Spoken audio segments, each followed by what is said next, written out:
திமுக ஆட்சி தினம் தினம் ஒரு ஊழல் வெளிவந்து கொண்டிருக்கிறது. ஊழல் அவங்க விஞ்ஞான ரீதியிலே எவ்வளவு ஊழல் செஞ்சிட்டு இருக்கிறாங்க. ஆனாலும் தினம் தினம் ஒரு ஊழல். பாத்தீங்கன்னா இன்னைக்கு டைம்ஸ் ஆஃப் இந்தியாவில் சொல்லியிருக்காங்க, இந்த நுகர்பொருள் வாணிப கழகம் நெல்லை ஒரு பகுதியிலிருந்து இன்னொரு பகுதிக்கு எடுத்து செல்ல அதற்கு ஒரு 3 கம்பெனிக்கு கான்ட்ராக்ட் விட்டிருக்கிறாங்க.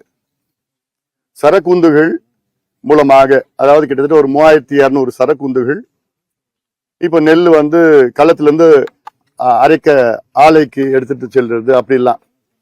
அப்போ ஒவ்வொரு கிலோமீட்டருக்கும் ஒரு குறிப்பிட்ட தொகையை ஒதுக்கி இருக்கிறாங்க. ஒரு டன்னுக்கு ஒரு கிலோமீட்டருக்கு ஒரு டன்னுக்கு 598 ரூபான்னு அவங்க ஒதுக்கி இருக்கிறாங்க. ஆனா உண்மையிலேயே எவ்வளவு அதுக்கு செலவாகுதுன்னா 140 ரூபாய். ஆனா அவங்க ஒதுக்கி இருக்கிறது 598 ரூபாய் ஒரு டன்னுக்கு ஒரு கிலோமீட்டருக்கு. இதுல என்ன கொடுமைன்னா 3 கம்பெனிக்கு மட்டும்தான் இது கொடுத்திருக்கிறாங்க. இந்த 3 கம்பெனி நம்மளுடைய முருகன் பேர் வச்சிருக்கிற கம்பெனி.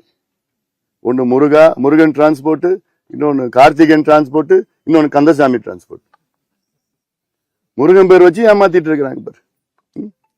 இதுல என்னன்னா இந்த 3 கம்பெனிங்க இதுக்கு மேல அவ்வளவு ஊழல் குற்றச்சாட்டு இருக்கிற கம்பெனிங்க. இந்த கம்பெனிங்க நடத்தக்கூடாதுன்னு சொல்லிட்டு எவ்வளவு குற்றச்சாட்டு இருக்கு அவங்க மேல. ஆனா இவங்களுக்கு மட்டும்தான் டெண்டர் வருகின்ற வகையில இவங்க தான் அதுக்கு எலிஜிபிள் அப்படின்னு இவங்க டெண்டருக்கு விட்டு இருக்கிறாங்க. இப்ப இந்த 3 கம்பெனிங்க அவங்க தனியா பண்றது கிடையாது. இவங்க 3 கம்பெனிங்க என்ன பண்றாங்க, சப் கான்ட்ராக்ட் வர்றாங்க.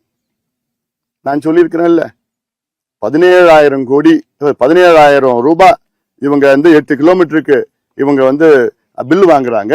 17,000 ரூபாய்க்கு 8 கிலோமீட்டருக்கு. ஆனா இவங்க கீழே சப் கான்ட்ராக்ட் கொடுக்கறது 6,000 ரூபாய் கொடுக்குறாங்க. எவ்வளவு பெரிய ஒரு ஊழல் இதுல மேலோட்டமா பார்த்தா கிட்டத்தட்ட ஒரு 200 கோடி ரூபாய் ஊழல் மேலோட்டமா. இதற்கு சிபிஐ விசாரணை தான் வேணும். தமிழ்நாடு காவல்துறை அது ஒண்ணுமே ஆக போறது கிடையாது, ஒன்னும் இல்லைன்னு சொல்ல போறாங்கல்ல. அதனால இது அதாவது 3 கம்பெனி தான் எலிஜிபிளா. அந்த 3 கம்பெனி பாத்தீங்கன்னா அது எனக்கு என்னமோ 3 கம்பெனி ஒரே ஓனர் தான் இருப்பாங்கன்னு நினைக்கிறேன். அதுவும் உள்ள நோண்டி பார்த்தா தெரியும். இல்ல அந்த கம்பெனியில மக்களுடைய நம்ம பணம், வரி பணம். அதனால இந்த நெல் ஏற்றிட்டு போற டிரான்ஸ்போர்ட்ல மிகப்பெரிய அளவில் ஊழல் இது லேசா கீறி இருக்கு. மேல இன்னும் தோண்ட இன்னும் அதிகமா வரும். பள்ளிக்கரணை சதுப்பு நிலம் 2000 கோடி ஊழல். அதுக்கப்புறம் பாத்தீங்கன்னா 888 கோடி ரூபாய் ஊழல். எதுல? அந்த நகராட்சி ஊழியர்களும் பொறியாளர்களும் நியமனம் பண்ணதுல 900 கோடி ஊழல். தினம் ஒரு ஊழல் வந்துட்டு இருக்கு, வெளியில வந்துட்டு இருக்கு. இன்னும் இன்னும் நிறைய வரப்போகுது. அதனால தமிழக மக்கள் நீங்கள் புரிந்து கொள்ளுங்கள், திமுக ஆட்சினா ஊழல் ஆட்சி, மோசமான ஆட்சி, சாராய ஆட்சி, கஞ்சா ஆட்சி, இந்த போதைப் பொருட்கள் அதிகமாக விற்கின்ற இந்த திமுக ஆட்சி. மக்கள் மிகுந்த கோபத்தில் இருக்கின்றார்கள். கேள்வியில் ஏதாவது இருக்குங்களா?